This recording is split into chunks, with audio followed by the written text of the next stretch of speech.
ورحمة الله وبركاته. إن الحمد لله نحمده ونستعينه ونستغفره ونعوذ بالله من شرور أنفسنا من سيئات أعمالنا، من يهده الله فلا مضل له ومن يضلله فلا هادي له، وأشهد أن لا إله إلا الله وحده لا شريك له، وأشهد أن محمدا عبده ورسوله، وصلى الله على نبينا محمد وعلى آله وأصحابه ومن تبعهم بإحسان إلى يوم الدين وسلم تسليما كثيرا. أعوذ بالله من الشيطان الرجيم. يا أيها الذين آمنوا اتقوا الله حق تقاته ولا تموتن إلا وأنتم مسلمون.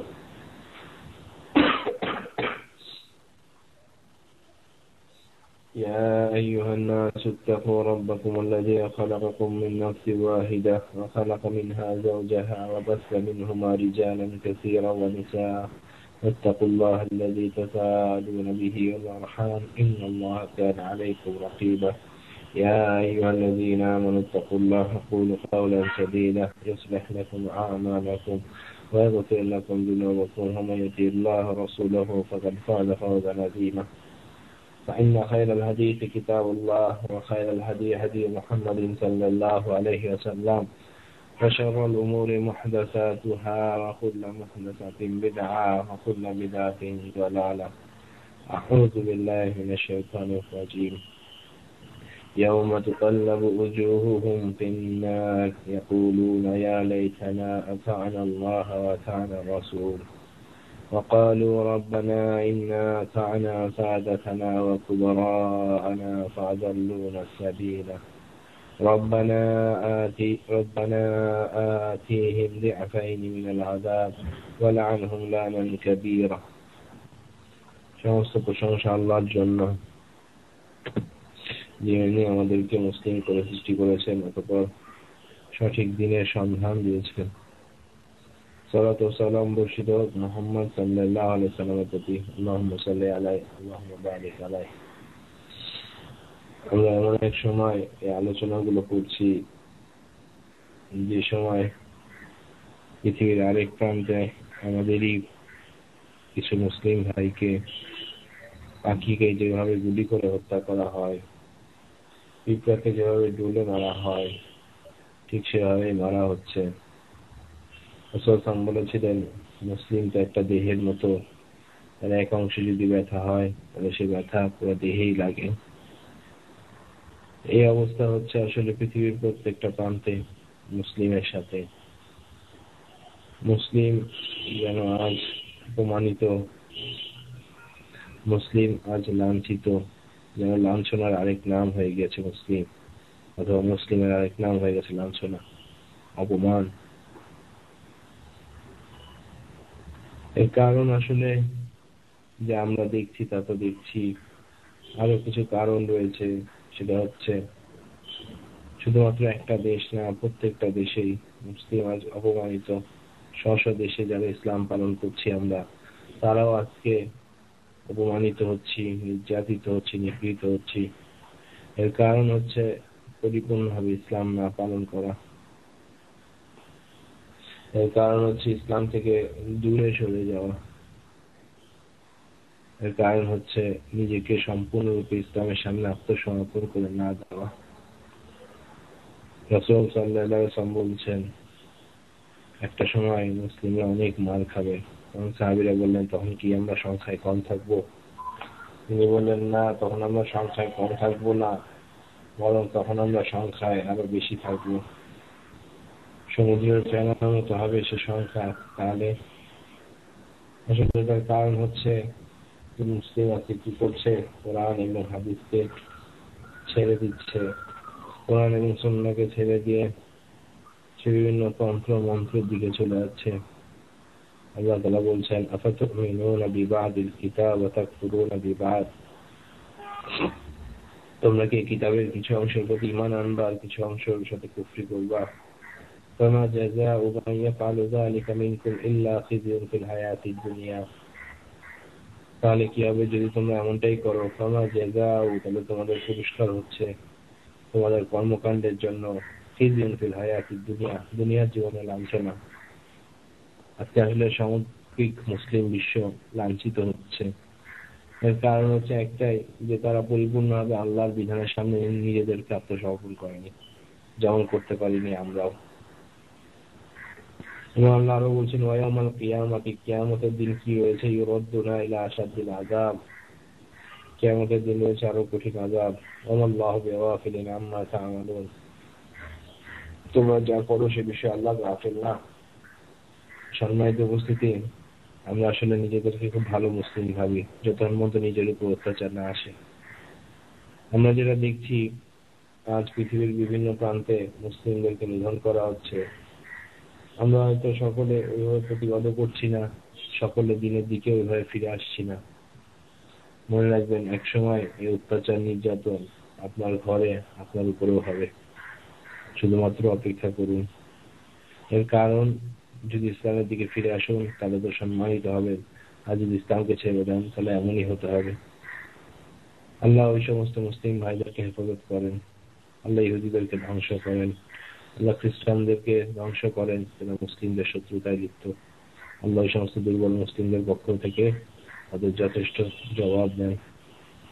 আল্লাহ জানেন আসলে আমরা দুর্বল, আমরা আল্লাহর কাছে তাদের জন্য দোয়া করি, আল্লাহ যেন তাদেরকে হেফাজত করেন, আল্লাহ যেন আমাদেরকে হেফাজত করেন। সেই সমস্ত নারী ও শিশুদেরকে হেফাজত করেন যারা অক্ষম, আল্লাহ মুসলিমদেরকে হেফাজত করেন, আল্লাহুম্মা আমিন। সম্মানিত উপস্থিতি, আমরা আলোচনা করছিলাম পর্যায়ক্রমে মৃত্যু, কবরের দিকে যাওয়া, তিনটা বিষয়, যে তিনটা বিষয়ে আমরা গুরুত্বের সাথে বিবেচনা করার জন্য আপনাদেরকে আহ্বান জানিয়েছিলাম গতদিন। সেই তিনটা বিষয় হচ্ছে এই, কি আমরা অগ্রিম পাঠাচ্ছি, আর কি আমরা সাথে নিচ্ছি, আর কি আমরা রেখে যাচ্ছি। চেষ্টা করেছি কোরআন এবং হাদিস থেকে দলিল দেওয়ার জন্য। আজকে ইনশাআল্লাহ আমরা যে বিষয়টা আলোচনা করব সেটা হচ্ছে মৃত্যু এবং পরকাল, কিয়ামত, জান্নাত, জাহান্নাম, ফুলসিরাত, বিষয়গুলো অনেক বিস্তারিত। তো যেহেতু আমাদের কাছে অত সময় নাই, সেহেতু আমরা আস্তে আস্তে পর্যায়ক্রমে আলোচনাগুলো পেশ করছি। আজকে আলোচনা যেটার উপর রাখবো সেটা হচ্ছে ইনশাআল্লাহ, সেটা হচ্ছে জাহান্নামীরা, যারা জাহান্নামে যাবে তাদের কিছু বক্তব্য। জাহান্নামে যাওয়ার কারণ হিসেবে জাহান্নামীরা যা উল্লেখ করবে কাল কিয়ামতের মাঠে, আল্লাহ সেটা কোরআনে বলে দিয়েছেন।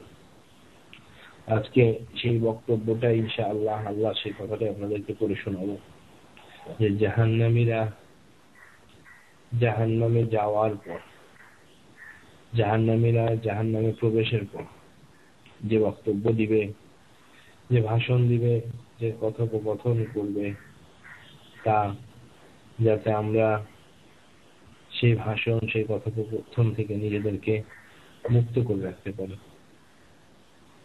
আসুন আমরা শুনি আল্লাহ তাআলা জাহান্নামীদের কি বক্তব্য কোরআনে তুলে ধরেছেন, কি অপরাধে তারা দোষী ছিল, কি অপরাধ তারা করেছিল।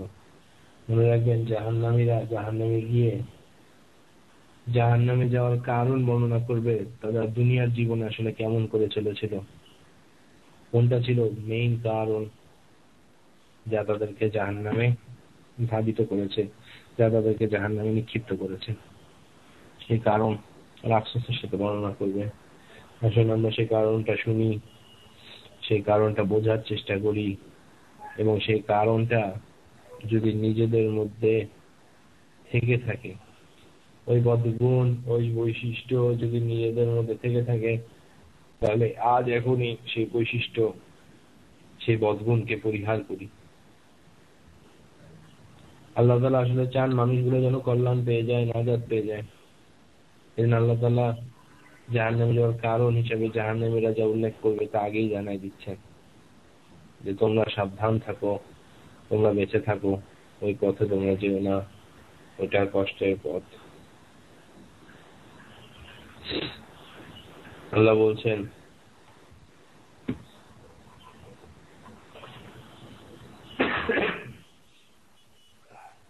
أعوذ بالله من الشيطان الرجيم يوم تقلب وجوههم في النار জাহান্নামীদের চেহারাগুলোকে যখন জাহান্নামে ওলটপালট করা হবে, ওলটপালট, আপনারা মাছ ভেজেছেন তাই না? ওলটপালট করা হয় কি, গোশ রান্নার সময় কিন্তু গোশ ওলটপালট করা হয় না, বরং মাছ ভাজার সময় মাছটাকে ওলটপালট করা হয় কড়াইয়ের উপরে।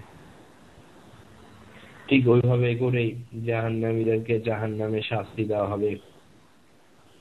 আল্লাহ বলছেন ইয়াউমা তুকাল্লাবু উজুহুহুম ফিন্নার, যখন তাকে এরকম ওলট পালট করা হবে।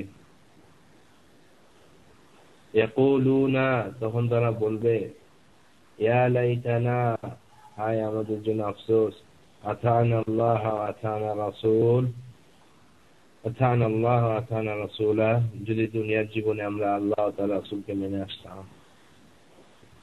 ওয়াকালু, তারা আরো বলবে রব্বানা, হে রব, ইন্না আতানা সাদাতানা ওয়া কুবারানা, হে রব, আমরা দুনিয়ার জীবনে মেনেছিলাম, দুনিয়ার জীবনে আনুগত্য করেছিলাম, সাদাতানা আমাদের নেতা, ওয়া কুবারানা আমাদের বুজুর্গদের, ফাদাল্লুনা সাবিলা তারা আমাদেরকে বিভ্রান্ত করেছিল।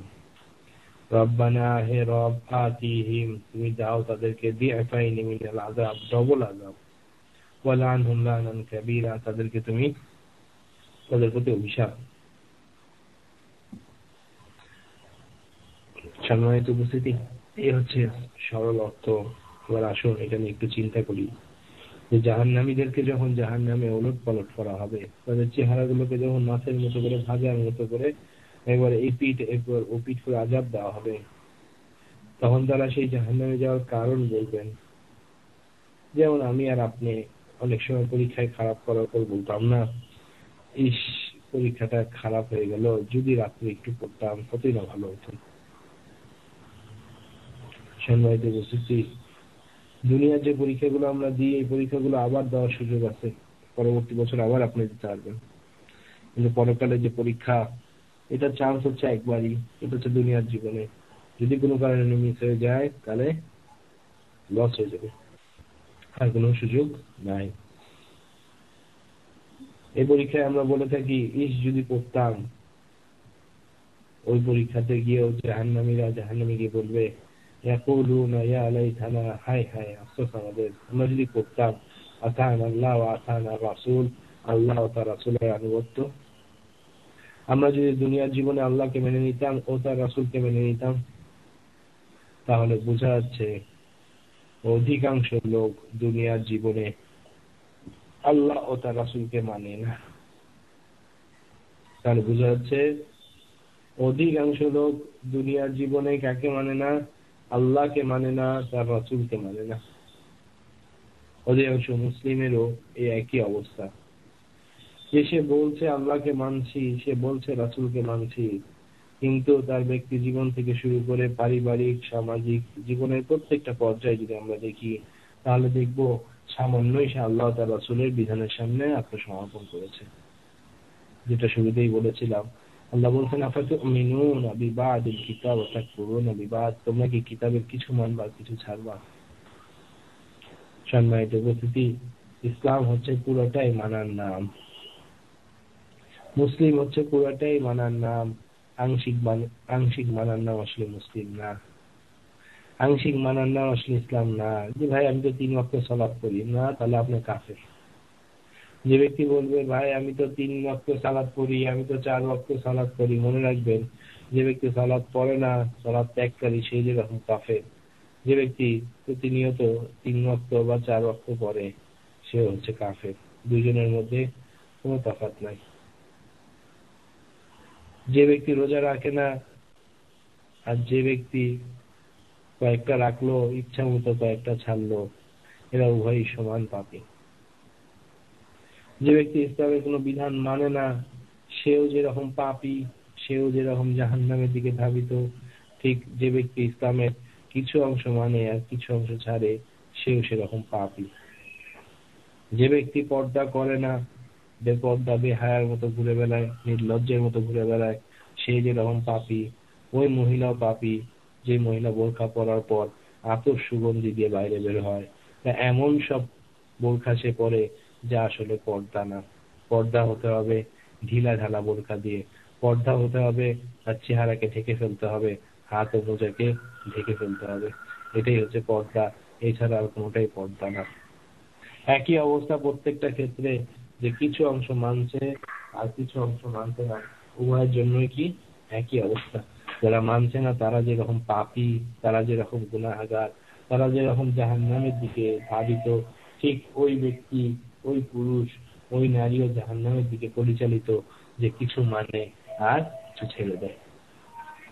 তো এখানে আল্লাহ তাআলা বলছেন যে তারা কি করছে, তারা বলতো যে হায় আমাদের জন্য আফসোস, যদি আমরা দুনিয়ার জীবনে আল্লাহকে মানতাম ও তার রাসূলকে মানতাম। সম্মানিত উপস্থিতি, আমরা নিজেদেরকে এই প্রশ্নটা একটু করে দেখি তো, আমরা কি আল্লাহ ও তার রাসূলকে মানছি?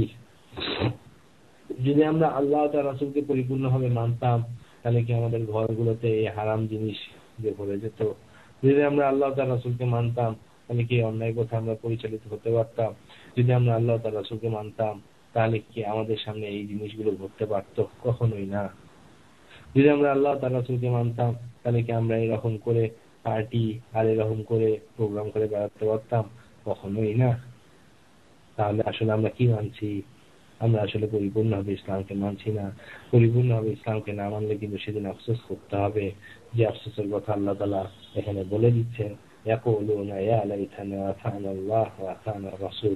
হায় আফসোস, যদি দুনিয়ার জীবনে আমরা আল্লাহকে মানতাম ও তার রাসূলকে মানতাম।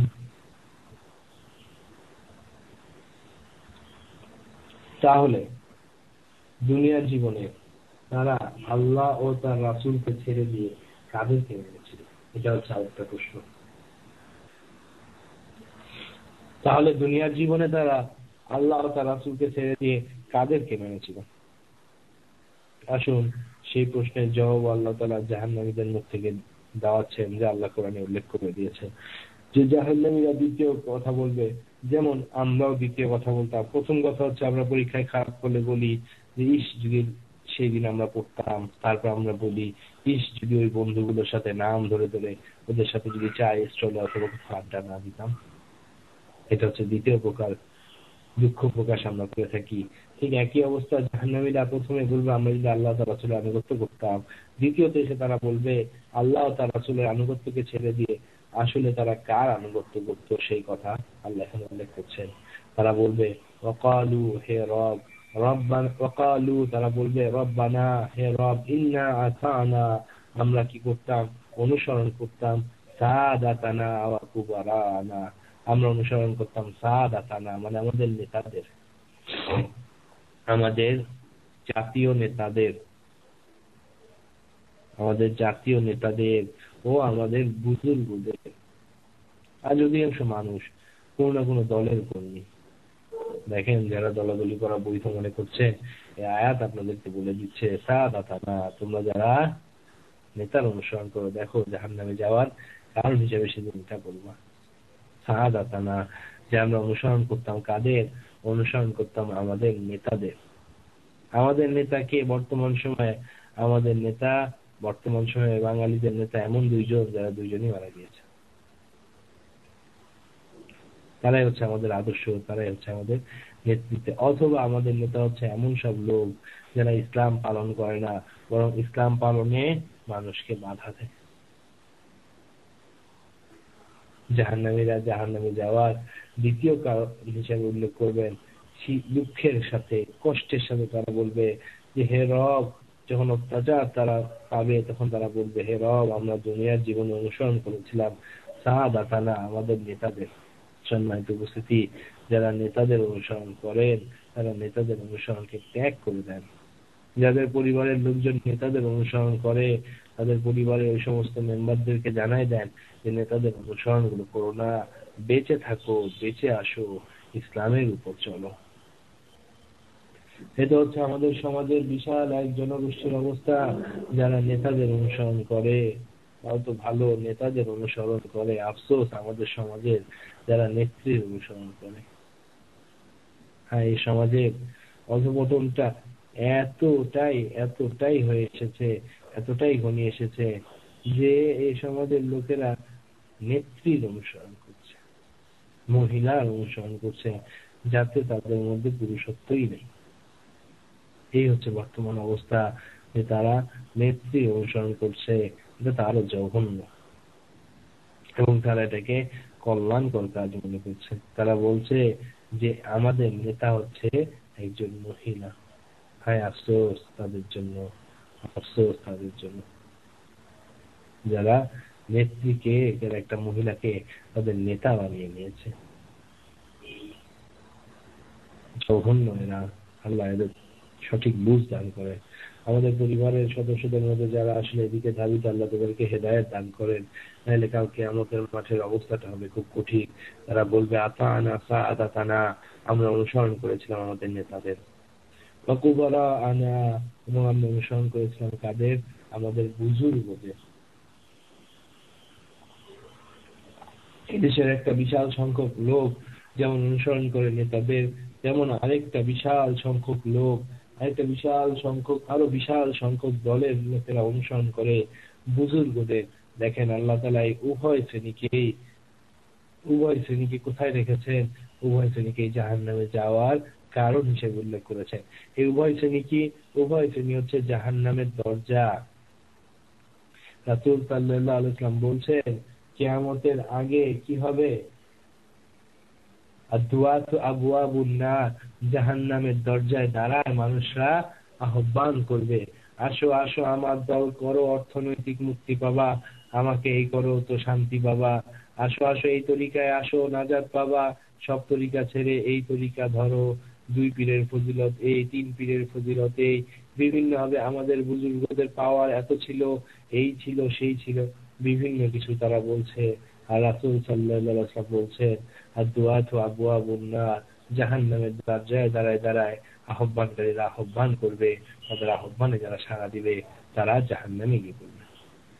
দেখুন অবস্থাটা এমনই যে আল্লাহ তাআলা উল্লেখ করছেন, এদেশের অধিকাংশ মানুষ যাদের অনুসরণ করে তাদেরকে কোথায়? জান্নাতীদের বক্তব্য দিতে গিয়ে না, জাহান্নামীদের জাহান্নামে যাওয়ার কারণ হিসেবে উল্লেখ করছে। জাহান্নামীরা সেদিন বলবে, দুনিয়ার জীবনে আমরা অনুসরণ করেছিলাম সাআদাতানা ওয়া কুবারানা, আমাদের নেতা এবং আমাদের কুবারা, আমাদের মুরব্বীদের। আমাদের সমাজেও কিছু লোক রয়েছে যারা কথায় কথায় মুরব্বী কথাটা নিয়ে আসে, যারা কথায় কথায় বুজুর্গ নিয়ে আসে, যারা কথায় কথায় আলেম ওলামা নিয়ে আসে, তাদের এখান থেকে আসলে সাবধান হয়ে যাওয়া উচিত। যে আল্লাহর কথা সাআদাতানা ওয়া কুবারা আনা, যে তারা কি করতো? আল্লাহ তার রাসূলকে ছেড়ে দিয়ে এদের অনুসরণ করতো। আর আমাদের দেশে দেখেন শয়তান এমনই ভাবে এদেরকে ভুলাই দিয়েছে যে তারা এই সাআদাতানা, নেতা এবং কুবারা আনা, এই বুজুর্গদের অনুসরণ করে আর বলে যে এরা নাকি তাদেরকে ইসলামের শিক্ষা দেয়, এরা নাকি তাদেরকে আল্লাহর পথ দেখায় দেয়, এরা নাকি তাদের সামনে রাসূলের সুন্নাহকে জীবিত করে দেয়। এটা হচ্ছে মিথ্যা কথা, এটা হচ্ছে শয়তানির এক প্রকার নমুনা, যা আমাদের সমাজে এই গাট্টি বস্তাধারীরা করছে, অথবা বিভিন্ন নেতার অনুসরণকারীরা করছে।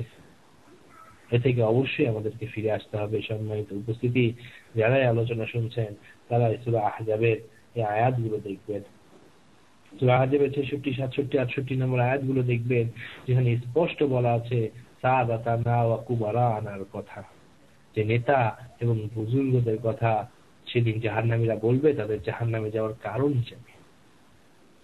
অথচ আজ আমরা এটাকে হেদায়েতের মানদণ্ড মনে করছি, আজ আমরা এটাকেই কল্যাণকর মনে করছি, আজ আমরা এটাকেই নাজাতের কারণ মনে করছি। সমস্যা হয়ে গেছে সমাজে। যে আল্লাহ বললেন হেদায়েতের জন্য আমি কোরআন পাঠিয়েছি, কিন্তু এই দেশের মানুষ হেদায়েতের জন্য এখন আর কোরআনকে মানতে চায় না, তারা হেদায়েতের জন্য নীল বুককে মানে। লিবিয়ার গাদ্দাফি যেরকম তার সমাজের লোকজনের জন্য একটা রেড বুক তৈরি করেছিল, যা পড়া বাধ্যতামূলক করে দিয়েছিল, যাতে ছিল কোরআন এবং হাদিসের বিরুদ্ধে অনেক কিছু। আজ আমাদের সমাজেও এক প্রকার লোক, এক জাতীয় লোক, একটা বিশাল অনুসরণকারী দলের আদর্শের অনুসরণকারী লোকেরও বৈশিষ্ট্য একই, যে তারা কোরআন থেকে হেদায়েত নিতে চায় না। তারা বলে কোরআন তো কঠিন, এটা আমরা বুঝবো না, এটা দরকার নাই, তাই কি করো, ওই নীল বই আর লাল মলাটের সেই বই তোমরা পড়ো, যা আমাদের বুজুর্গরা লিখে দিয়েছে। সম্মানিত উপস্থিতি, এটাও হচ্ছে গোমরাহি। ওই বইয়ের মধ্যে শিরকে ভরা, ওই বইয়ের মধ্যে বেদাতে ভরা।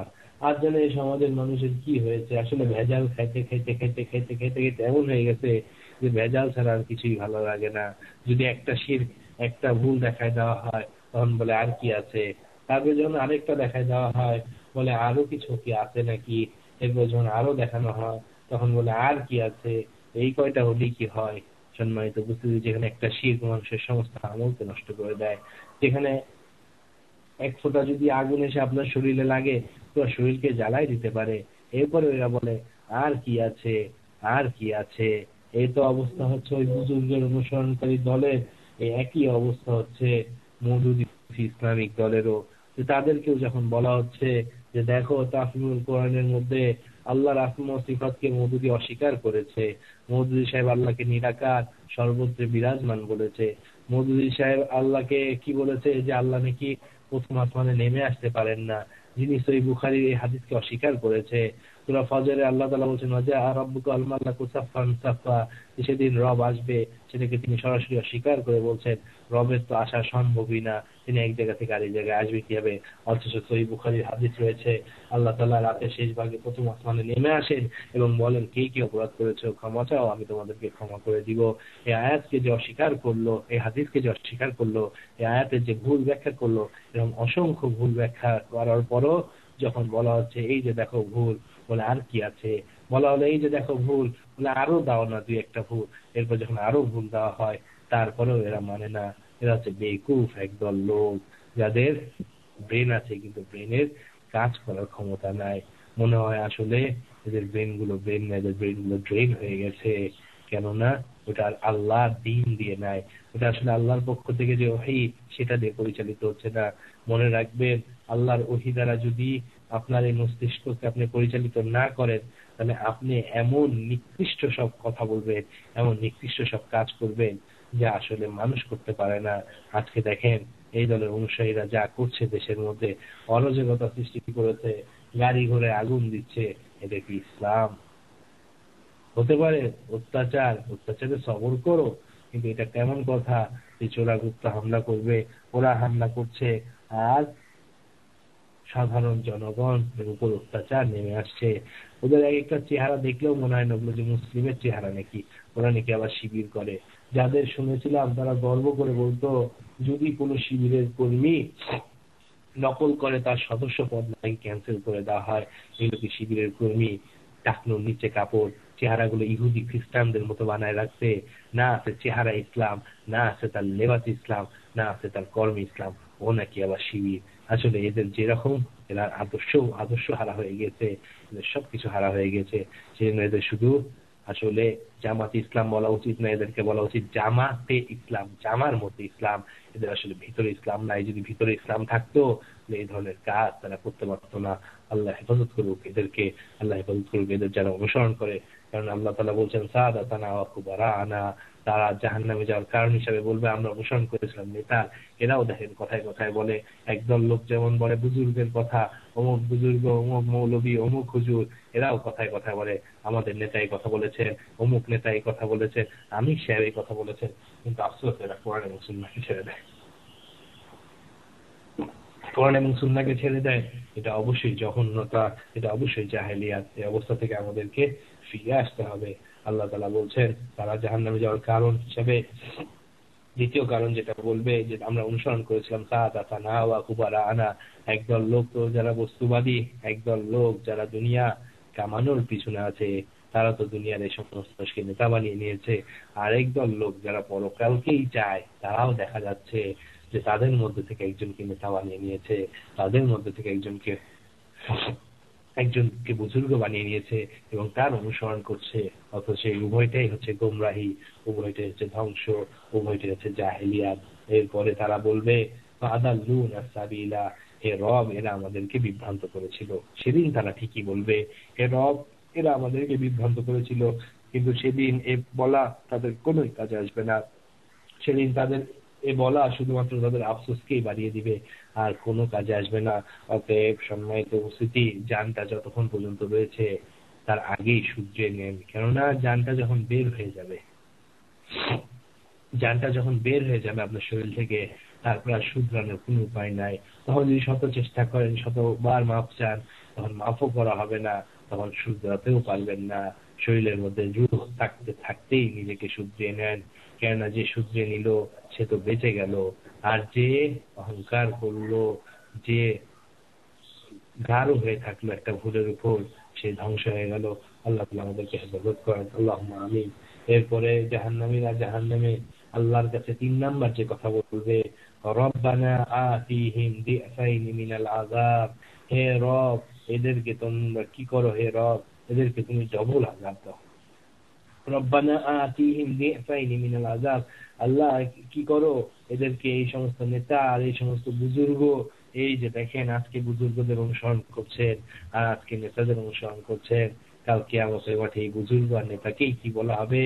তার অনুসরণকারী কর্মীরা, তার অনুসরণকারী সদস্যরা বলবে, রব্বানা আতিহিম দিফাইনি মিনাল আযাব, আল্লাহ এই সমস্ত নেতা যারা আমাদেরকে নারী নেতৃত্বের পিছনে নিয়ে গেছিল, আল্লাহ এই সমস্ত নেতা যারা আমাদেরকে গাঠি বস্তা নিয়ে পরিবার থেকে পৃথক করে ফেলেছিল, এরাই তো তারা যারা আমাদেরকে ইসলামের কথা বলে অন ইসলাম শিখাচ্ছে, যারা আমাদেরকে সুন্নতের কথা বলে বেদাতের দিকে ধাবিত করছে, যারা আমাদেরকে তাওহীদের শিক্ষার নামে শিরক আর কুফরি শিখাচ্ছে, এরাই তো তারা যারা আমাদেরকে বিভ্রান্ত করেছিল। আর এরাই তো তারা যাদেরকে আমরা অনুসরণ করেছিলাম, এরাই তো তারা যাদের জন্য দুনিয়ার জীবনে আমরা ইয়ানত দিয়েছিলাম, আর যারা আমাদের ইয়ানত গুলোকে খেয়ানত করেছিল, যারা আমাদের ইয়ানত গুলো এই সমস্ত কাফেরদেরকে দিয়েছিল তাদের বিচারের জন্য। আল্লাহ রব্বানা আতিহিম দিফাইনি মিনাল আযাব, আল্লাহ এদেরকে তোমরা কি করো, ডবল আযাব দাও। আল্লাহ কি করো এদেরকে, এদেরকে তুমি ডবল আযাব দাও। ওয়াল আনহুম লানান কাবীরা, আর এদের প্রতি অভিশাপ কিন্তু সম্মানিত স্থিতি। সম্মানিত যারা শুনছেন ভাই ও বোনেরা, খুব মনোযোগ দিয়ে শুনেন। সেদিন আপনার শুধু আফসোসটাই আপনি প্রকাশ করতে পারবেন, কিন্তু আপনি তো নাজাত পাবেন না। সেদিন আপনি আপনার আফসোসটাই খালি বলতে পারবেন, কিন্তু আপনি তো মুক্তি পাবেন না। সেদিনের আযাবের মধ্যে থেকে যদি আফসোস বলা লাগে, আযাবের মধ্যে থেকে, কষ্টের মধ্যে থেকে, দুঃখের মধ্যে থেকে অত্যাচারিত হওয়ার পরে যদি আপনি আপনার দুঃখের কথা বলেন, কষ্টের কথা বলেন, তা আপনার দুঃখ কষ্টকে কি করবে না, মোটেও লাঘব করবে না। তাই দুনিয়ার জীবনে সাবধান হয়ে যান। আল্লাহ তাআলা বলছেন অন্য এক আয়াতে,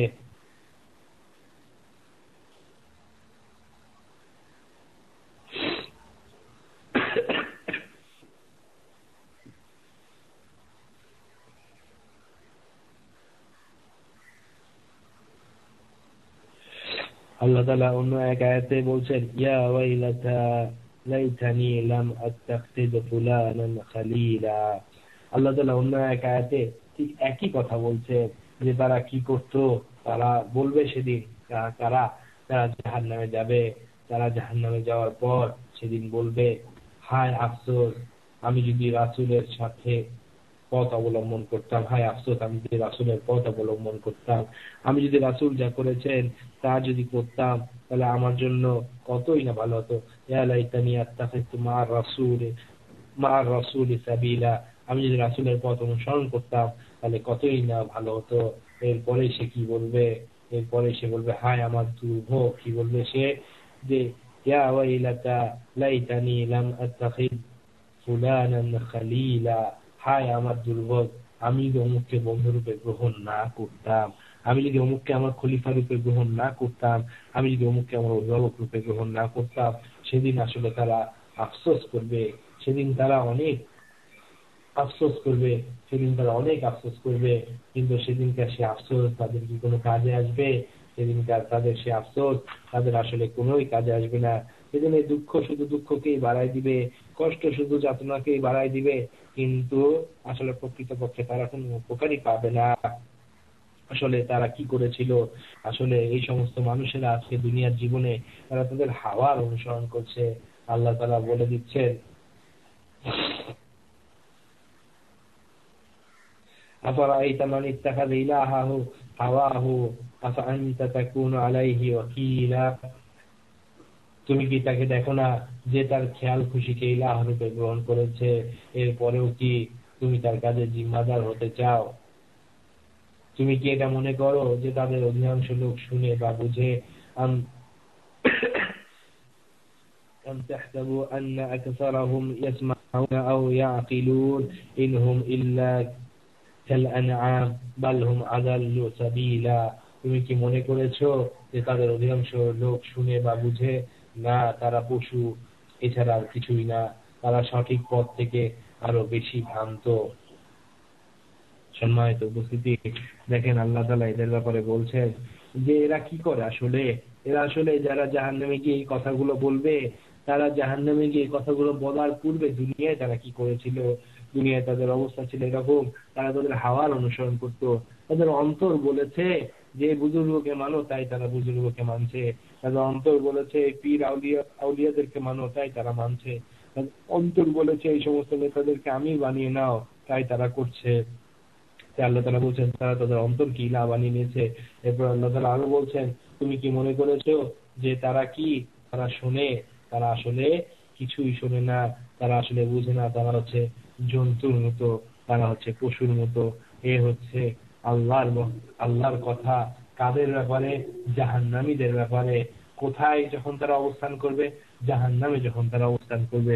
সম্মানিত উপস্থিতি, একবার নিজেকে প্রশ্ন করো, একবার নিজের অতীত কর্মগুলোর দিকে তাকান যে আমি আর আপনিও কি এই পথেরই পথিক, নাকি এই পথ থেকে আমরা নিজেদেরকে সরিয়ে নিয়ে এসেছি?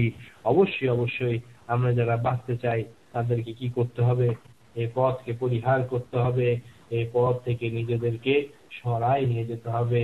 আল্লাহ একবার যদি আমরা বেঁচে থাকতে না পারি, তাহলে কিন্তু আমাদের জন্য ধ্বংস অনিবার্য। সম্মানিত উপস্থিতি, দিন হচ্ছে বোঝার জিনিস, দিন হচ্ছে বুঝে মানার জিনিস। দিন অবশ্যই আপনাকে বুঝতে হবে, এবং মনে রাখবেন সেটা বুঝতে হবে শুধুমাত্র কোরআন এবং সুন্নাহ থেকে, অন্য কোনো জায়গা থেকে দিন বুঝতে যে না। দেখুন, অন্য যদি কারো কাছ থেকে দিন বুঝতে যান, অন্য যদি কারো দিনকে মেনে নিতে হয়, তাহলে কিন্তু জাহান্নামে যেতে হবে। শুধুমাত্র নাজাত পাবে হচ্ছে যারা আল্লাহ তার রাসূলকে গ্রহণ করবে। রাসূল সাল্লাল্লাহু আলাইহি ওয়াসাল্লাম তার বিদায় হজের ভাষণে একই কথা বলে গিয়েছিলেন, তারাকতু ফীকুম আমরাইন, আমি তোমাদের মধ্যে দুটো জিনিস রেখে যাচ্ছি, সেটা হচ্ছে আল্লাহর কিতাব আর রাসূলের সুন্নাহ। এই দুটাকে যতদিন আঁকড়ে ধরবা ততদিন বিভ্রান্তির মধ্যে যাবা না। আর যখনই এই দুইটার মধ্যে কোনো একটাকে ছেড়ে দিবা, তখনই বিভ্রান্তির মধ্যে যাবা। অথবা এই দুইটার সাথে যদি অতিরিক্ত কিছু যোগ করো, তবুও তুমি বিভ্রান্তির মধ্যে যাবা। আজকে আমরা কি করছি? আজকে দেখা যাচ্ছে অধিকাংশ মানুষ সেই দুইয়ের সাথে অধিক কিছুকে যুক্ত করছে, অথবা দুই থেকে একটি কমিয়ে দিচ্ছে। খুব কম সংখ্যক মানুষ এমন রয়েছে যারা শুধুমাত্র দুইয়ের মধ্যে নিজেদেরকে সীমাবদ্ধ করে রেখেছে। মনে রাখবেন, যারা দুইয়ের মধ্যে নিজেদেরকে সীমাবদ্ধ করে রেখেছে তারাই নাজাত পাবে। যদিও বা এদের সংখ্যা কম হয়, যদিও বা এদেরকে তেমন দেখা না যায়, যদিও বা এদের উপর অত্যাচার নির্যাতন হয়, তবুও মনে রাখবেন সফলতা হচ্ছে এদের জন্য যারা দুইয়ের মধ্যে সীমাবদ্ধ রয়েছে। আর যারা এই দুইকে ছেড়ে দিয়ে বিভিন্ন স্কলার পূজার দিকে যাচ্ছে, বিভিন্ন আলেম পূজার দিকে যাচ্ছে, বিভিন্ন নেতা পূজার দিকে যাচ্ছে, বিভিন্ন বুজুর্গদের ইবাদতের দিকে যাচ্ছে, এরা কিন্তু ধ্বংসের দিকে চলে যাচ্ছে। তাই সম্মানিত উপস্থিতি, আমাদের মধ্যে যেন এই বৈশিষ্ট্য না দেখা দেয়। কিন্তু আফসোস, আজ যখন যখন গুমরাহির মধ্যে ছিলাম, তখন তো আমাদের মধ্যে এই বৈশিষ্ট্যগুলো ছিল। যখন আমরা ভুল পথে চলতাম, তখন আমাদের মধ্যে এই বৈশিষ্ট্যগুলো ছিল। যখন আমরা ধ্বংসাত্মক পথে ছিলাম, যখন আমরা হারাম পথে ছিলাম, যখন আমরা অকল্যাণের পথে ছিলাম, তখন আমাদের মধ্যে এই বৈশিষ্ট্যগুলো ছিল। কোন সে বৈশিষ্ট্য? সেই বৈশিষ্ট্য হচ্ছে আল্লাহ ও তার রাসূলকে ছেড়ে দিয়েও আমরা অতিরিক্ত কাউকে মানতাম, আল্লাহ ও তার রাসূলকে ছেড়ে দিয়েও আমরা অধিক কাউকে মানতাম। এ তো ছিল হচ্ছে আমাদের জাহেলিয়াতের বৈশিষ্ট্য। কিন্তু সত্যি কথা হচ্ছে এটাই, আফসোসের কথা হচ্ছে এটাই, দুঃখের কথা হচ্ছে এইটাই, যে আজ আমাদের অনেক ভাই হেদায়েত পাওয়ার পরও তার মধ্যে এই একই বৈশিষ্ট্য দেখা দিচ্ছে, নতুন নামে, নতুন আঙ্গিকে। যখন আমরা ভুল পথে ছিলাম, তখন যেমন আমাদের অবস্থা ছিল হচ্ছে এই, আল্লাহ তার রাসূলকে ছেড়ে দিয়ে আমরা অন্য কাউকে গ্রহণ করতাম। আজ জানি কেন হেদায়েত পাওয়ার পর বা হেদায়েতের দাবিদারদের অনেকেরই এই বৈশিষ্ট্য দেখা যাচ্ছে, যে তারা কথায় কথায় আল্লাহ তার রাসূলেরটা বলে না, বলে অমুক স্কলারের কথা। আল্লাহ তার রাসূলেরটা বলে না, বলে অমুক শেখেরটা। আল্লাহ তার রাসূলেরটা বলে না, বলে হচ্ছে অমুক অমুক অমুক অমুক অমুক জায়গা থেকে পাশ করা লোকের কথা। সম্মানিত উপস্থিতি, দুটাই তো গোমরাহি। আপনি যখন হেদায়েতের উপর ছিলেন না, সেটাকে আপনার মূল্যায়ন করতে হবে যে আমি হেদায়েতের উপর না থাকার কারণ ছিল আমি আল্লাহ তার রাসূলের কথা বলতাম না, বলতাম যে আমার নেতা বলেছে, আমার হুজুর বলেছে, আমার মাযহাবে রয়েছে। আর আজ আপনি হেদায়েত পাওয়ার পরও যদি আপনি আল্লাহ তার রাসূলেরটা না বলতে পারেন, তাহলে আসলে আপনি কিসের হেদায়েত পেলেন? আজ দেখা যাচ্ছে আমরা হেদায়েত পাওয়ার পরও বলি যে আমাদের অমুক চ্যানেলের শেখ বলেছে, অমুক অমুক জায়গার বড় ডক্টরেট ডিগ্রিধারী লোক বলেছে, অমুক বলেছে, তমুক বলেছে। কখন আমরা এই কথাগুলো বলি? যখন আমাদের সামনে আল্লাহ তার রাসূলের কথা উপস্থাপন করা হয়, যখন আল্লাহ তার রাসূলের কথা আমাদের সামনে চলে আসে, তখন অনেক মা ও বোন, অনেক বাপ ও ভাইরা এ ধরনের কথা বলেন যে না, এই ব্যাপারে তো আশ্চর্য কথা বলা হচ্ছে, আল্লাহর কথা বলা হচ্ছে, রাসূলের কথা, ওরা তো হচ্ছে গোমরাহি। যারা ইমামের কথা নিয়ে আসে, যারা মাযহাবের কথা নিয়ে আসে, যারা বুজুর্গের কথা নিয়ে আসে, ওরা তো গোমরাহি। কিন্তু যারা আমরা হেদায়েতের দাবিদার, যারা আমরা হেদায়েতের পথে চলছি, তাদের মুখ থেকে কিভাবে এই কথা বের হয়? এই কথা তো তাদের জন্য কখনোই শোভনীয় না, যে আল্লাহ তার রাসূলের কথা শোনার পর যে আমাদের অমুক ভাই, আমাদের অমুক শেখ, আমাদের অমুক ডক্টরেট ডিগ্রিধারী লোক, আমাদের অমুক স্কলার তো এই ব্যাপারে এই কথাগুলো বলেছে। আস্তাগফিরুল্লাহ, আল্লাহর কাছে আমাদের ক্ষমা চেতে হবে। ইন্না লিল্লাহি ওয়া ইন্না ইলাইহি রাজিউন। আমাদের অবশ্যই তারই কাছে ফিরে যেতে হবে। কিন্তু এটা কোন আদর্শ? এটা কি অবস্থা? এটা যেন একই সাথে দুই মাথা, এটা যেন দুই মাথা আল্লাহ সাপ, যে এক মাথা হচ্ছে গুমরাহি, আরেক মাথা হচ্ছে হেদায়েতের নামে গুমরাহি। এই দুইটাই তো গুমরাহি। এই দুটাকে আমাদের বর্জন করতে হবে। বর্জন করে আমাদেরকে শুধু বলতে হবে ক্বাল আল্লাহ ক্বাল রাসূল। মনে রাখবেন, এই যুগে যদি কেউ চায় যে তাদের দ্বারা পরিবর্তন আসুক, এই যুগে যদি চায় যে মানুষগুলো হেদায়েতের কথা আসুক, তাহলে তাকে সেভাবেই চেষ্টা করতে হবে যেভাবে পূর্ববর্তীরা চেষ্টা করে গিয়েছিল। আর পূর্ববর্তীরা যে পথে ছিল, সেই পথটা ছিল এই, তাদের মুখগুলো থেকে শুধু দুটা কথাই বের হতো, ক্বাল আল্লাহ ওয়া ক্বাল রাসূল সাল্লাল্লাহু আলাইহি ওয়াসাল্লাম। এরপরে তৃতীয় কোনো কথা তাদের মুখ থেকে বের হতো না। না বের হতো আবু বকর এটা বলেছেন, না বের হতো ওমর এই কথা বলেছে। বরং এই কথা যখনই বের হয়েছে, তখনই প্রতিবাদ হয়ে গেছে। এই কথা যখনই বের হয়েছে, তখনই ওমর রাদিয়াল্লাহু ছেলে প্রতিবাদ করে বলেছে, জেনে রাখো শরীয়ত আমার পিতা ওমরের উপর নাজিল হয়নি, শরীয়ত নাজিল হয়েছে ফাতেমার পিতা মুহাম্মাদের উপর। প্রতিবাদ করেছেন ইবনে আব্বাস রাদিয়াল্লাহু আনহু তার সময়কার লোকদেরকে। তিনি বলেছেন, তোমাদের উপর আল্লাহর অভিশাপ বর্ষণের সময় চলে এসেছে। আমি বলছি আল্লাহ রাসূল বলছেন, আর তোমরা বলছো আবু বকর ওমর বলছেন। চিন্তা করেন, রাসূলের কথার বিপরীতে আবু বকর এবং ওমরের কথা চলে না, তাহলে রাসূলের কথার বিপরীতে কি বর্তমান সময়ে কোন স্কলারের কথা চলবে? কোন স্কলারের জান্নাতের সার্টিফিকেট আছে যেরকম সার্টিফিকেট ছিল আবু বকর এবং ওমরের? কোন স্কলারের এত মর্যাদা আছে যেমন মর্যাদা ছিল আবু বকর এবং ওমরের রাদিয়াল্লাহু তাআলা আনহুম আজমাইনের? কোন স্কলারের এত বর্ণনা এসেছে যেরকম বর্ণনা এসেছে আবু বকর এবং ওমর রাদিয়াল্লাহু তাআলা আনহুম আজমাইনের? কিন্তু ইসলামের মধ্যে তাদের কথাও চলবে না আল্লাহ তাআলা রাসূলের কথার পরে। তাহলে যদি আল্লাহ তাআলা রাসূলের কথার পরে তাদের কথা না চলে, তাহলে আজ আমরা কাদের কথাগুলো নিয়ে দৌড়াদৌড়ি করছি, লাফালাফি করছি, দৌড়ঝাঁপ করছি? হায় আফসোস! এ তো হচ্ছে নতুন গুমরাহি যা আমরা পরিলক্ষণ করছি। এ তো হচ্ছে নতুন জাহেলিয়াত যা আমাদের সামনে এসছে। জাহেলিয়াত সর্বদাই তার রূপ পাল্টায়, জাহেলিয়াত সবসময় তার চেহারাকে পাল্টায়, জাহেলিয়াত সবসময় তার আদর্শকে পাল্টায়। এটা হচ্ছে আরেকটা নতুন জাহেলিয়াত যার মধ্যে আমরা প্রবেশ করছি। আল্লাহ তাআলা আমাদেরকে হেফাজত করেন, আল্লাহ তাআলা আমাদের ভাইদেরকে সঠিক বুঝ দান করেন, আল্লাহ তাআলা আমাদের ওই সমস্ত বোনদেরকে সঠিক বুঝ দান করেন যারা খুব বেশি বেশি স্কলার প্রিয় হয়ে গেছে। আল্লাহ তাআলা আমাদেরকে হেফাজত করেন। অবশ্যই আপনি স্কলারদের কাছ থেকে নিবেন, অবশ্যই আপনি আলেমদের সহযোগিতা নিবেন, সেটা কোরআন এবং হাদিস বুঝতে, কোরআন এবং হাদিস রোধ করার জন্য না। আফসোস যে আমরা যখন কোরআন এবং হাদিসের কথা বলি, তখন অনেকে পাল্টা প্রশ্ন করে, এ ব্যাপারে তো উনি এই কথা বলেছেন। রাসূলের কথার বিপরীতে কারো কথা চলতে পারে, কারো কথাই চলতে পারে না। কোরআন বলে দিচ্ছে জাহান্নামে যাওয়ার কারণ, আর সেই কারণ আপনি হেদায়েত পাওয়ার পরও আবার বলবেন, এটা কখনোই হতে পারে না। সম্মানিত উপস্থিতি, এ তো গেল হচ্ছে জাহান্নামে যাওয়ার কারণ হিসেবে আল্লাহ তাআলা জাহান্নামীদের যে বক্তব্য সেদিন তারা বলবে, সেটা উঠায় ধরলেন। আরেক প্রকার লোক আছে, আরেক প্রকার লোক আছে যাদের কথা আল্লাহ তাআলা এই আয়াতে তুলে ধরছেন, যে তারা যখন জাহান্নামে যাবে, তখন তারা জাহান্নামে যাওয়ার কারণ হিসাবে কি উল্লেখ করবেন? এর মধ্যে কিন্তু আল্লাহ আমাদেরকে হেফাজত করুক, আমাদের অনেককে পড়ে যেতে হতে পারে। আল্লাহ আমাদেরকে হেফাজত করুক। আসুন আমরা জানি সেই আয়াতটা, এবং সেই আয়াতটা নিয়ে চিন্তা করি, এবং সেই আয়াতটাকে নিয়ে চিন্তা করি, সেই আয়াতটাকে নিয়ে চিন্তা করি। হয়তো এখান থেকে আমাদের শিক্ষা নিতেই হবে, কেননা যে শিক্ষা নিবে সে বেঁচে যাবে, আর যে শিক্ষা নিবে না সে ধ্বংসের মধ্যে পড়ে যাবে। সূরা ফুসসিলাতের মধ্যে, সূরা হামিম সিজদার মধ্যে আল্লাহ তাআলা বলছেন 29 নম্বর আয়াতে, ওয়াকাল আল্লাযীনা কাফারু যারা কুফরি করেছে তারা বলবে রব্বানা, হে রব, আরিনাল লাযাইনি আদাল্লানা মিনাল জিন্নি ওয়াল ইনস নাজআলহুমা তাহতা আকদামিনা লিয়াকুনা মিনাল আসফালিন।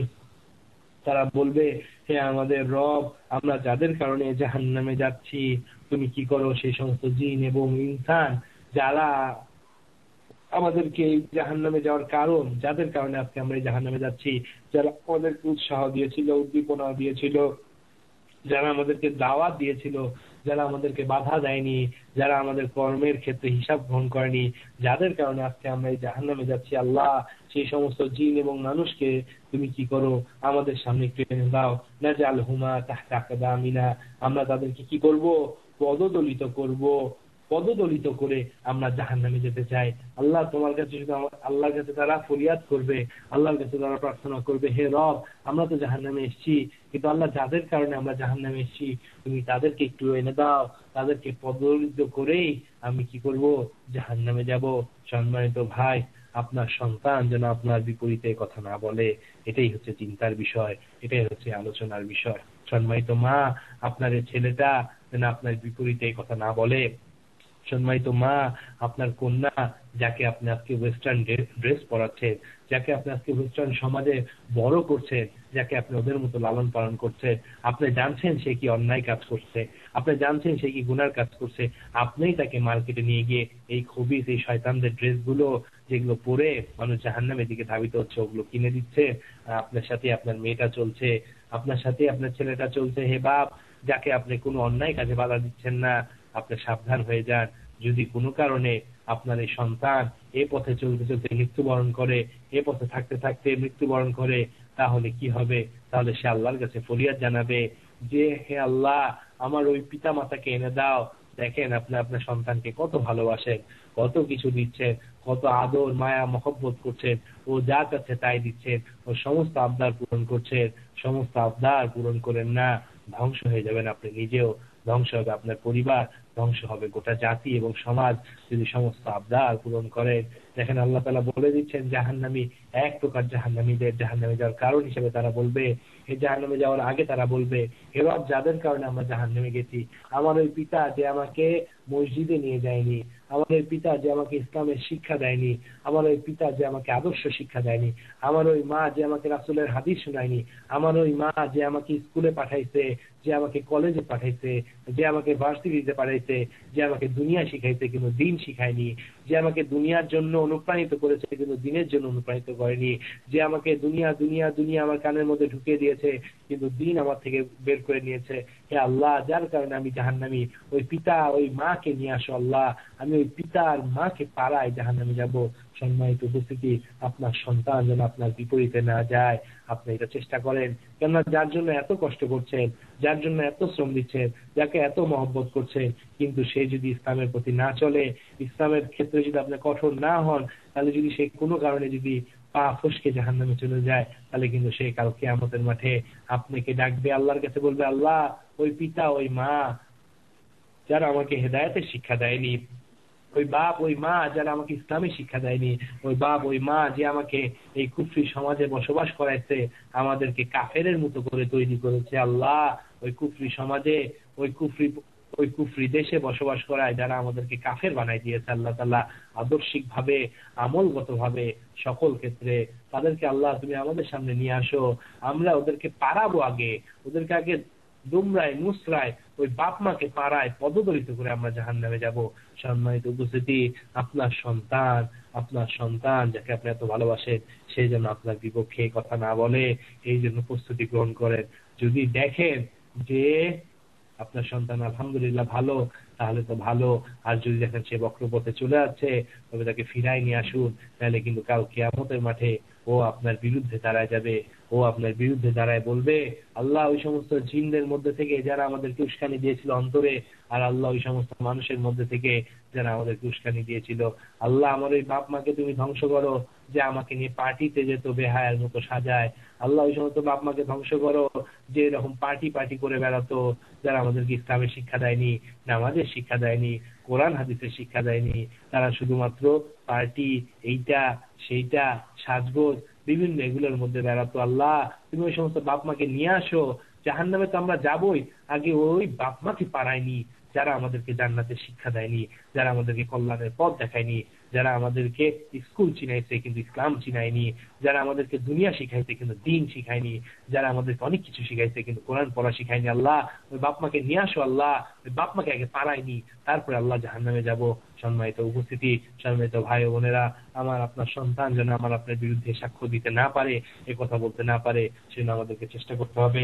আল্লাহ তাআলা আমাদের সকলকে কবুল করুক, আল্লাহ তাআলা আমাদেরকে চেষ্টা করার তৌফিক দান করুক। আকুলু কাওলি হাযা আস্তাগফিরুল্লাহ লি ওয়া লাকুম ওয়া লিসাইরিল মুসলিমিন। সুবহানা রাব্বিকা রাব্বিল ইজ্জাতি আম্মা ইয়াসিফুন ওয়া সালামুন আলাল মুরসালিন ওয়ালহামদুলিল্লাহি রাব্বিল আলামিন।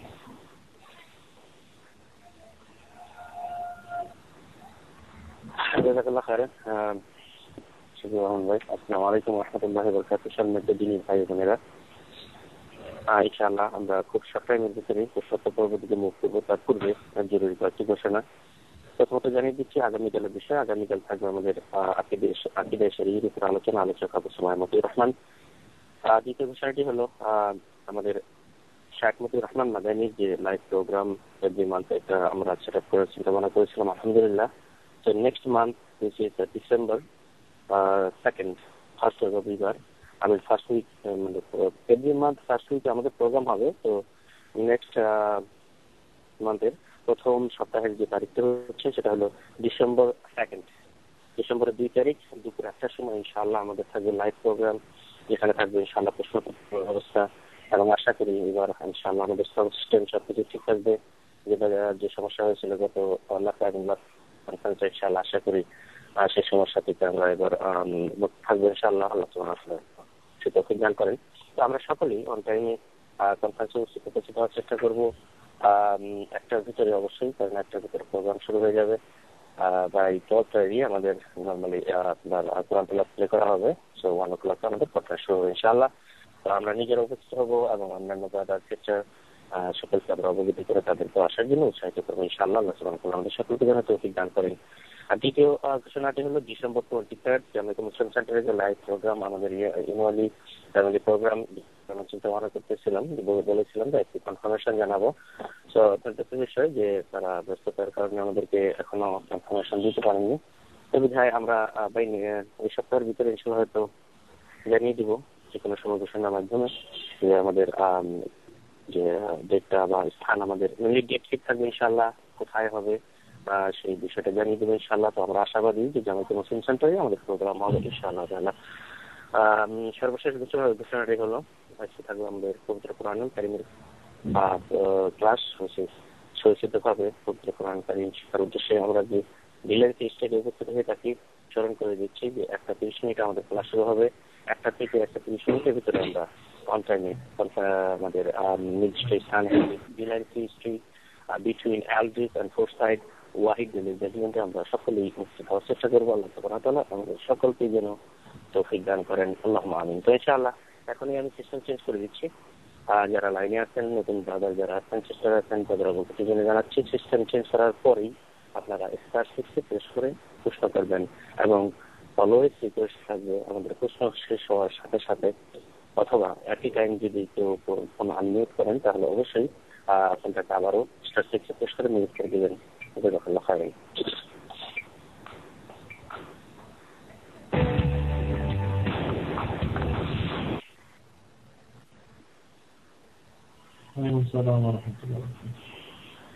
গত বুধবারে যে প্রোগ্রামটা হয়েছিল কবর নিয়ে, আপনি মনে হয় প্রোগ্রামটা লেকচার দিচ্ছিলেন, ওই নাম্বারটা আমি পাচ্ছি না আর কি, জানতে চাচ্ছিলাম। আপনি কি রেফারেন্স নাম্বারটা পাচ্ছেন? জি সিস্টার, আপনি কনফারেন্স শেষে ইনশাআল্লাহ যদি সম্ভব হয় আপনি কল দিন, আমার নাম্বারে কল দিন 646-520-5078, 646-520-5078। ইনশাআল্লাহ আমি আপনাকে দিয়ে দিব। তবে এক্স্যাক্টলি আমি বলতে পারতেছি না, তবে আপনি ট্রাই করতে পারেন। 273 ছিল এবং 273, 674 ছিল রেফারেন্স নাম্বার। 376 রাইট, 273-74 ছিল, এটা আপনার গত সপ্তাহের আগের সপ্তাহে। তো অ্যারাউন্ড দিয়ে আপনি আমাকে কল দিন ইনশাআল্লাহ কনফারেন্স শেষে, আমি আপনাকে বাই দিস টাইম জানাই দেওয়ার চেষ্টা করবো ইনশাআল্লাহ। ঠিক আছে? যদি কোনো প্রশ্ন থাকে আলোচনা রিলেটেড অথবা অন্য কোনো প্রশ্ন, আপনি প্রশ্ন করতে পারেন। জাযাকাল্লাহ।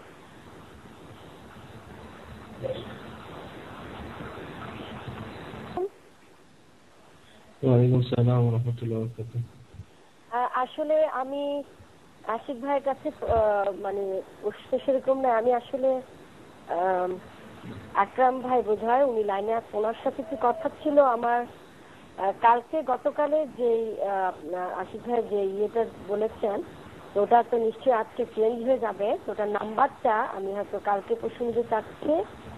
আর আরেকটা হলো মদিনা থেকে নভেম্বর 11 তারিখে যে মতিউর রহমান মাদানী ভাইয়ের যে ইয়েটা হয়েছিল সেটা কত নাম্বার আছে আমরা ওটা জানতে চাচ্ছি আর কি। ইনশাআল্লাহ সিস্টার, আমি আলোচনা শেষে আমি আপনাদেরকে রেফারেন্স নাম্বার গুলো ধারাবাহিকভাবে বলার চেষ্টা করব, ওখান থেকে আপনারা পেয়ে যাবেন ইনশাআল্লাহ। তো আগে প্রশ্ন পর্বটা শেষ করে ইনশাআল্লাহ, যদি প্রশ্ন থাকে ইনশাআল্লাহ কারো প্রশ্ন করার সুযোগ করে দিই। জাযাকাল্লাহ।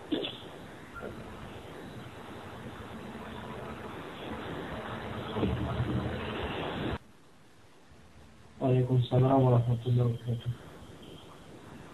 আমি জানতে চাচ্ছি, অনেক বক্তারা অনেক সময় সাল্লামের স্থলে হুজুর সাল্লাম বলেন, এই হুজুর সাল্লাম বলা কি সঠিক কিনা, এবং হুজুর সাল্লাম মানে কি?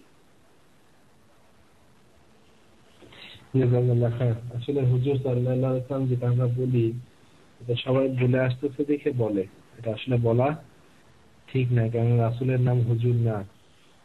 আমরা যে হাদিসের কিতাবগুলো আছে, যে কোনো হাদিসের কিতাবে আমরা আসলে হুজুর সাল্লাল্লাহু আলাইহি ওয়াসাল্লাম পাই না, বলা হয় রাসূল সাল্লাল্লাহু আলাইহি ওয়াসাল্লাম, নাহলে মুহাম্মদুর রাসূলুল্লাহ সাল্লাল্লাহু আলাইহি ওয়াসাল্লাম অথবা আবুল কাসেম সাল্লাল্লাহু আলাইহি ওয়াসাল্লাম, এইভাবে এসেছে। তো আমরা ইনশাআল্লাহ চেষ্টা করব ওই পরিভাষাগুলোই বলার, ওগুলোই চর্চা করার যেগুলো আসলে কোরআন এবং হাদিসে আমরা পাচ্ছি। আসলে হুজুর সাল্লাল্লাহু আলাইহি ওয়াসাল্লাম বলা ঠিক না। হুজুর যে কথাটা সেটা যে হাজির থেকে এসেছে, মানে যিনি উপস্থিত, বা আরেকটা অর্থ সেটা হচ্ছে জনাব।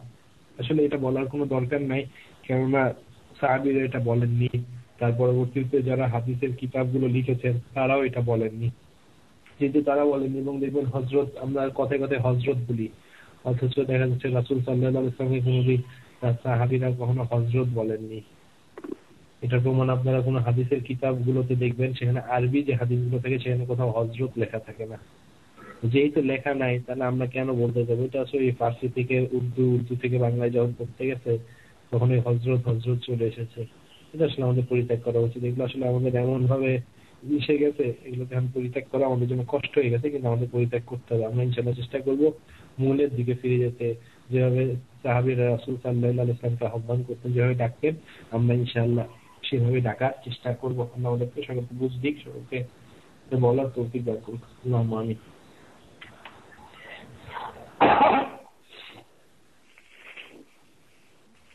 জাযাকাল্লাহ খাইরান। যদি কারো প্রশ্ন থাকে আপনার জাযাকাল্লাহ।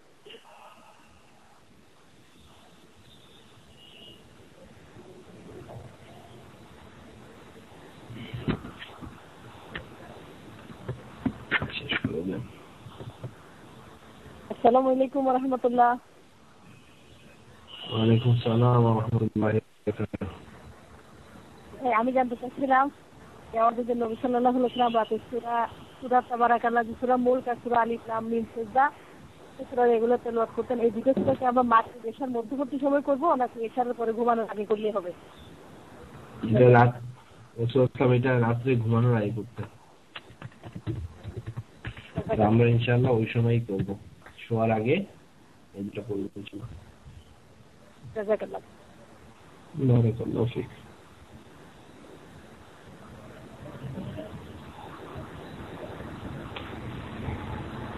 জাযাকাল্লাহ খাইরান।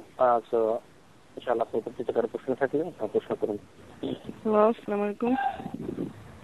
ওয়ালাইকুম আসসালাম ওয়া রাহমাতুল্লাহি ওয়া বারাকাতুহু। আমার একটা প্রশ্ন, যে যদি কোনো মা তার মেয়েদেরকে ক্যাশ টাকা দেয় আর কি হজ করার জন্য, সেই টাকাটা দিয়ে কি হজ করা যাবে? মা যদি মেয়েকে দেয়, মেয়েদেরকে তার সম্পত্তি থেকে যদি ক্যাশ টাকা দেয় যে তোমরা এটা দিয়ে হজ করবা, তাহলে সেটা করা যাবে, কেন করা যাবে না? ওটাই তো জানি করা যাবে। অন্য এটার এমনি কোনো হাদিস টাদিস কি আছে? কারণ দুই একটা হুজুর তারা বলছে যে এটা হবে না। এটা না হওয়ার কারণ কি? এটা তো তার নিজেরই সম্পত্তি হয়ে যাচ্ছে, মা যদি গিফট করে, তাই না? জি, যদি গিফট হয়ে যাচ্ছে, তবে মনে রাখবেন আপনি আপনার সকল মেয়েকেই কিন্তু সেটা গিফট করতে হবে। হ্যাঁ, না উনি সকলকেই দিবে যে হজ করার জন্য, কিন্তু এই পরিপ্রেক্ষিতে কোন হুজুর বলছে যে না এটা দেশে করতে পারবে না, এই জন্য আর কি প্রশ্নটা। আল্লাহ ভালো জানে, এটা কোনো এটা করা যাবে, কোনো সমস্যা নেই। যদি তাদের উপর ফরজ থাকে তাহলে তো তারা তাদের টাকা দিয়েই করবে, আর যদি কারোর উপর ফরজ না হয়, যদি কেউ বলে যে ঠিক আছে আমি তোমাকে টাকা দিচ্ছি, গিফট করছি, তুমি এটাতে করে আসো, করা যায়, কোনো সমস্যা নেই। তবে মনে রাখবেন যখন বাপ মায়ের কাছ থেকে সন্তানের প্রতি এই ধরনের উপহার আসবে তখন যাতে সব সন্তানের প্রতি সমান আসে।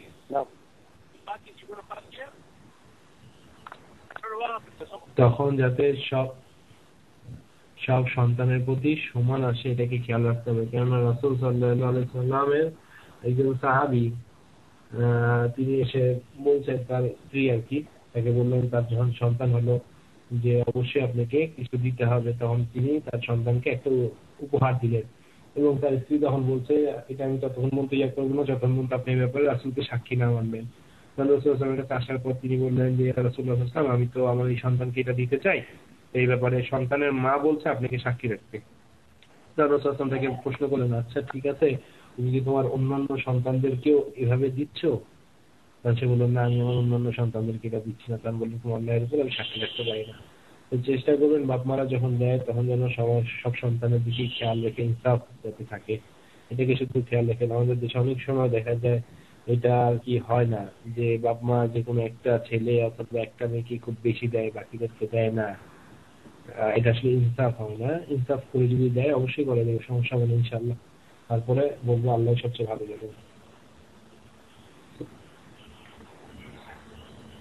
আসসালামু আলাইকুম, আমি একটা প্রশ্ন করবো আশিক ভাই। জি বলেন। প্রশ্নটা হলো যে আমি কিছুদিন ধরে শুনছি যে বাংলাদেশের কিছু এলাকায় মানে এরা এরকম করে যে ধরেন রোজা রাখলো, ধরেন জিলহজে রোজা রাখলো 9 জিলহজ, কিন্তু তারা ইফতার করে সেটা ঈদের দিন সকালবেলা।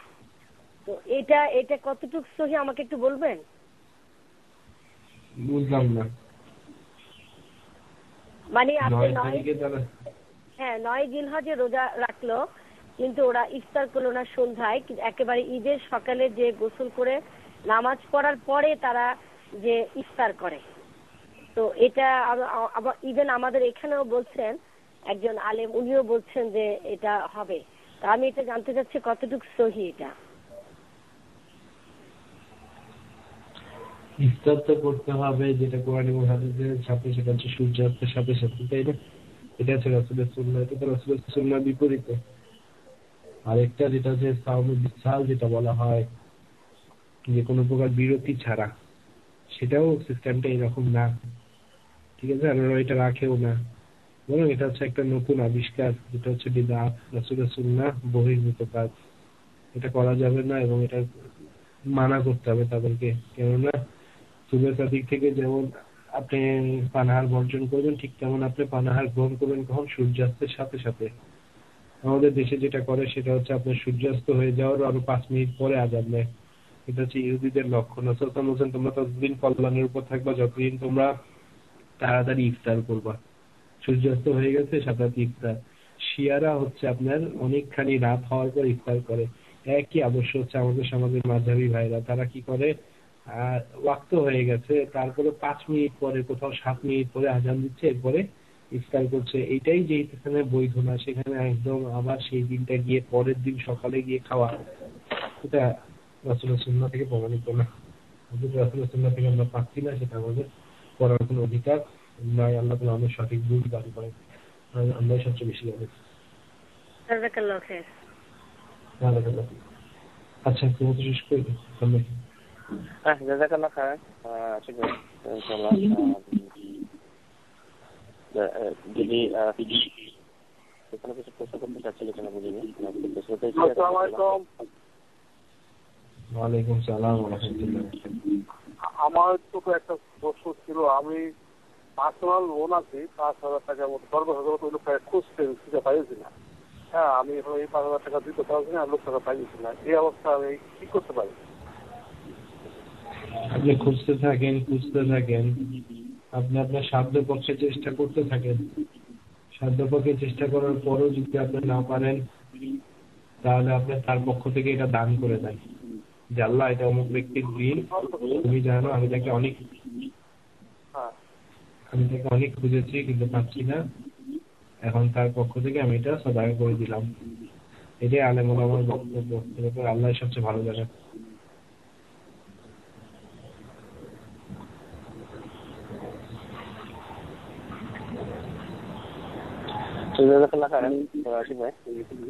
ইনশাআল্লাহ মনে শেষ করে দেন, অনেক সময় হয়ে গেল।